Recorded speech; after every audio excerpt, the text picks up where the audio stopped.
ಕರ್ನಾಟಕದ ಮೇರು ನಟ ರಾಜ್ಕುಮಾರ್ ಅವರು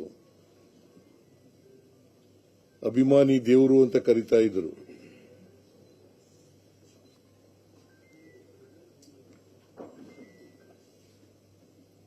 ನಾನು ರಾಜಕಾರಣಿ,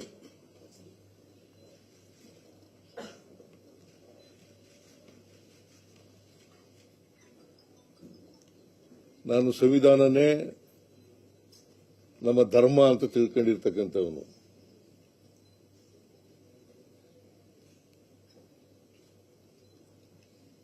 ಮತದಾರರೇ ನಮ್ಮ ಅಭಿಮಾನಿ ದೇವರು.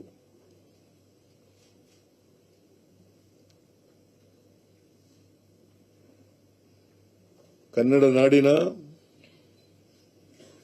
ಕರ್ನಾಟಕದ 7 ಕೋಟಿ ಜನಸಂಖ್ಯೆ ಸೇವೆ ಮಾಡತಕ್ಕಂಥ ಅವಕಾಶ ನನಗೆ ಸಿಕ್ಕಿತ್ತು. 2 ಬಾರಿ ಮುಖ್ಯಮಂತ್ರಿ ಆಗ್ತಕ್ಕಂಥ ಅವಕಾಶ ಸಿಕ್ಕಿತ್ತು.